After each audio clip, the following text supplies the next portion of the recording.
Hurricane মেলিসাকে বলা হচ্ছিল 2025 সালে যুক্তরাষ্ট্রে আঘাত করা ঘূর্ণিঝড়গুলোর মধ্যে সবচেয়ে বড়। সুদূর প্রসারী মেঘের বলয় আর কেন্দ্রে চলতে থাকা বজ্রপাত এই হ্যারিকেনকে এতটাই বিধ্বংসী রূপ দিয়েছিল যে দেখে মনে হচ্ছিল ইতিহাসের সবচেয়ে বাজে অবস্থার মুখে পড়তে যাচ্ছে জ্যামাইকা ও ক্যারিবিয়ান দ্বীপপুঞ্জ।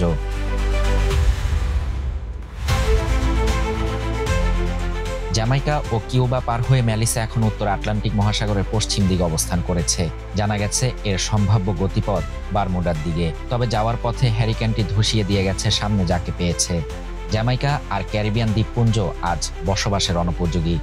আন্তর্জাতিক গণমাধ্যমগুলোতে প্রকাশ হয়েছে সেসব ভিডিও।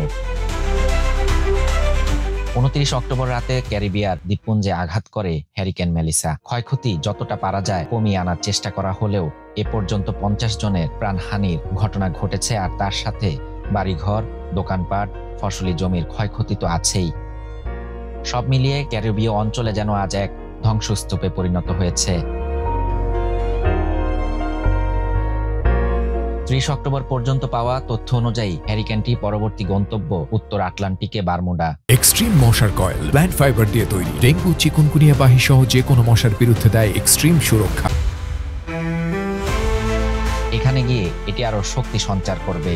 তবে এর আগেই হাইতিতে মেলিসার আঘাতে মারা গেছেন 30 জন। রয়টার্সের প্রতিবেদনে বলা হয়েছে সরাসরি হাইতিতে আঘাত করেনি মেলিসা। টানা বৃষ্টি দেশটিকে ব্যাপক ক্ষয়ক্ষতির মুখোমুখি করেছে। এ তো গেল মেলিসার তাণ্ডবের খবর। যেসব এলাকায় এটি আঘাত করেছে সেসব এলাকায় এখন মানবেতর জীবনযাপন করছেন সেখানকার বাসিন্দারা।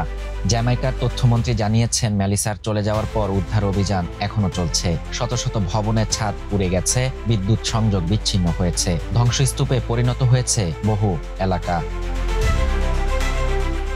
অর্থের হিসাব করলে মেলিসার আঘাতে শুধু ক্যারিবীয় অঞ্চলে ক্ষতি হয়েছে হাজার হাজার কোটি ডলার। এসব খরচের পরও একটি বিশাল সংখ্যক মানুষ এই হ্যারিকেনের পর তাদের কর্মসংস্থান হারিয়েছেন। তাদের আবারও স্বাভাবিক জীবনে ফিরিয়ে আনাও এখন বড় চ্যালেঞ্জ।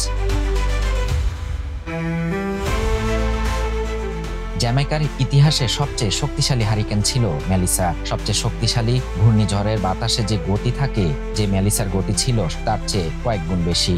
আঘাত হানার সময় বাতাসের গতির কথাটি বিবেচনায় নিলে এটি এখন পর্যন্ত আটলান্টিক মহাসাগরের দ্বিতীয় সর্বোচ্চ হারিকেনের সঙ্গে যৌথ অবস্থানে থাকবে বলে মনে করেছেন অ্যাকিউওয়েদারের পূর্বাভাসবিদরা।